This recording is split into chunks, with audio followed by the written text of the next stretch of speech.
Hi, this is Ann the Raven, and I'm reporting here from Music You Can See. Doing it all for you tonight, and we're with Mr. Dennis Jones.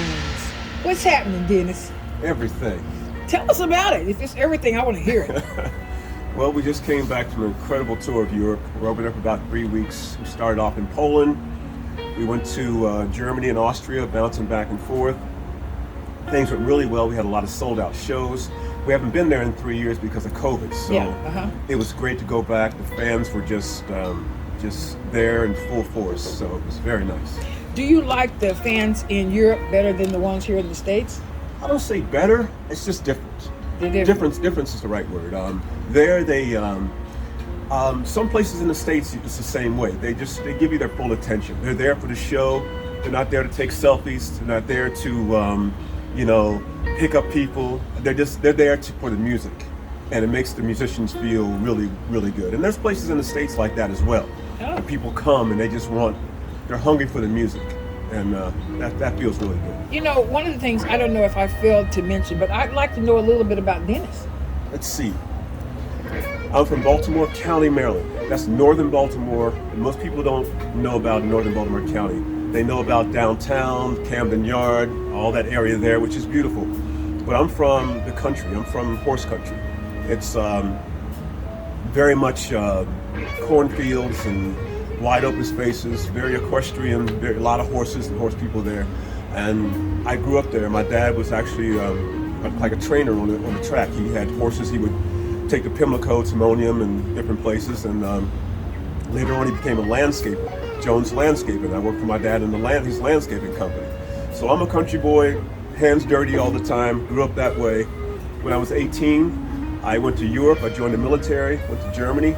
Stayed there for about 3 years. I think in the early 90s, I was, I don't mean to jump around, but I joined the Bus Boys with Brian O'Neill, the Bus Boys. I played with them for a couple of years. I was with Zach Harmon's band at the same time, the Mid-South Blues Review. Mm-hmm. I had a day job, and I had my band, the Dennis Jones Band. So I was a very busy young man. And I did all that, and later on, I think in the late 90s, around 98, I just started doing my band, the Dennis Jones Band. And I started Blue Rock Records, my own record label, my publishing company, Leroy's Boy Music. I decided I'm always been very independent. So I decided to just do it myself. I had a few labels interested but what they were saying didn't make sense to me. You know, if it makes sense, I'd want to be on a label because you get more exposure, you get more backing. But I decided to start my own label, Blue Rock Records, and I put out 7 albums so far. I just wrote a bunch of songs for my new record that's going to come out sometime this year, 2023. Oh, tell us about it. It's probably the bluesiest album I've written in my life. I'm very eclectic. I grew up with funk, soul, gospel, R&B, psychedelic music, Led Zeppelin. My brother went to Woodstock, so I'm very eclectic. So my albums have been that way. And so I can understand why some blues purists, it's not for them, but for me, it's like I listen to everything, so everything comes out. It's hard for me to separate it. But this album, it's blues rock is what I play. I've always played blues rock. It's my favorite kind of music to play, always has been. And it's a mixture of rock and blues and more funk in this band, actually, funk as well. So different elements are in there. It's this album's going to be more probably straight ahead blues rock than I've ever done. It's always going to be something that's going to be a little different, but this is the closest I think I've come to a pure blues rock album. So, will you have any tearjerkers in the album? Tearjerkers? Not so much tearjerkers, but I'll have some that'll definitely touch you because they're about, love, and most of my songs are about love and heartache and also just being happy in love. I mean, so I got married on July 3rd last year. I've been with my woman for 14 years. So I've been a very happy man for a long time. A lot of songs I've written in the past were for me just being young and wild, meeting. I was being crazy. The women I was with were crazy. It was just a crazy time, And I wrote a lot of good songs from that. It's just, that was what I was going through at the time. And my last album is really about a lot of stuff that, same thing, I was going through at the time. But this one, I have some old lyrics with some new music with some old lyrics. I've mixed it up a little bit more this time. And so you're kind of like a grown up then. I'm a grown up then. I'm a grown ass man. But I've been that way for a while. But no, I mean, I love positive energy. That's all I have around me. People around me are nothing but, if you're not bringing something to the table, yes, I can't hang with you. Yes, you know, I'll say hi and get on about my business, yes. But you know, I can be rude to you. But if you bring a bunch of negativity to me, you can't be around me long. I'm also like a repellent now. I kind of feel the same way about that. Yeah. I'm feeling really good here lately, and I really don't want anything around me. Nothing. Life is good. I mean, I know the world. I know the world is crazy, and sometimes because I'm very sensitive. I'm an artist, so when we talk about, you know, the war going on over in Ukraine, we're sending billions of dollars, but yet I'm a veteran as well. We have veterans on the streets, hungry. That should not happen. We feed wars, but we won't feed our own people. You know, we just let millions of gallons of water just fall on the ground, yet we have nothing in LA to keep that water trapped for the farmers, for that rainwater. But we have a billionaire in Beverly Hills who controls all the water rights. So these things bother me, but I can't let them overrule my life. I can't let them. It's hard sometimes. It's a fight. I fight myself because do you keep this out of your music? I put some in my music. Yes, I have to have some realistic. Yeah. I have to say something about it in my music. I try not to say social media. I don't want to get into these arguments with people and back and forth, because you know, everybody's got their point of view and who's right, who's wrong. It doesn't matter to me. I don't have to be right all the time. I just like to state what I have to say and take it or leave it. I don't have to be right. Actually, if you can prove me wrong and I can learn something from it, I'm open to it. But most people aren't. Most people want to be right all the time. And that's why I stay away from politics and stuff like that. Because it's tough. Because you can see right through things. They're so transparent, but other people can't see it at all. Now, are you stationed here, like in LA? I mean, is this... LA's my home. I've been here since 85. 83, I came out here I went to New York for a week, and I went to LA for a week.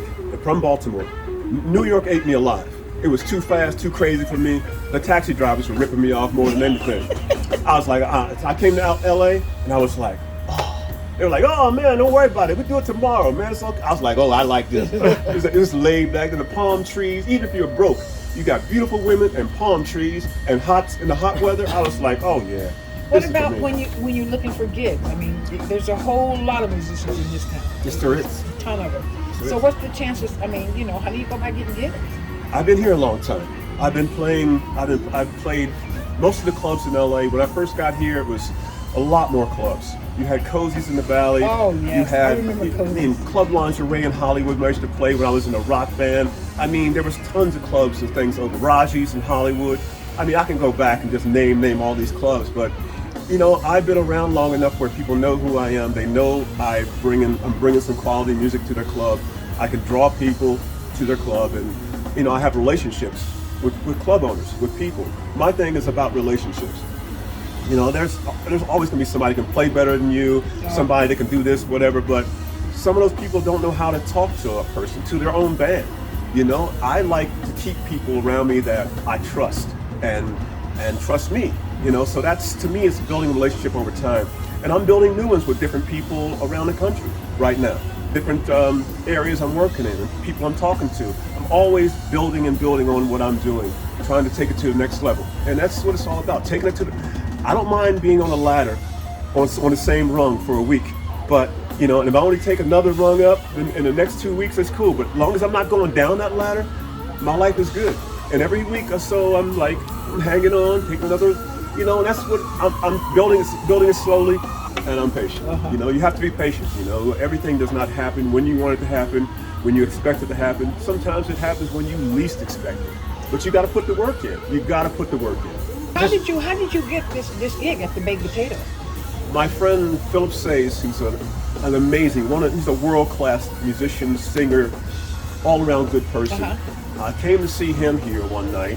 And I happened to be talking to the bartender, and his wife introduced me to. He's like, "This is Justin. This is the guy who owns the bar." And we've been having this conversation for the whole night. And I had no idea he was the owner.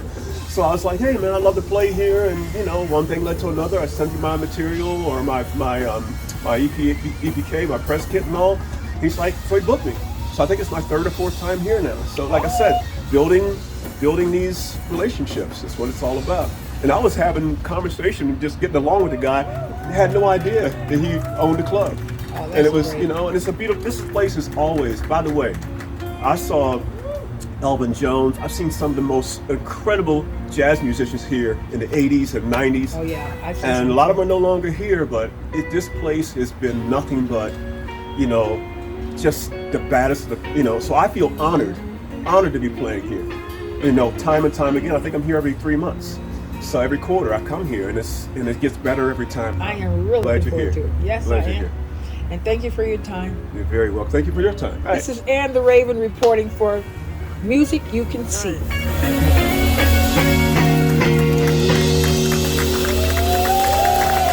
Thank you very much. Robert Tom on bass, David Johnson on drums, and Dennis Jones. Thank you very much. Be back in a few minutes. Thank you so much. Thank you.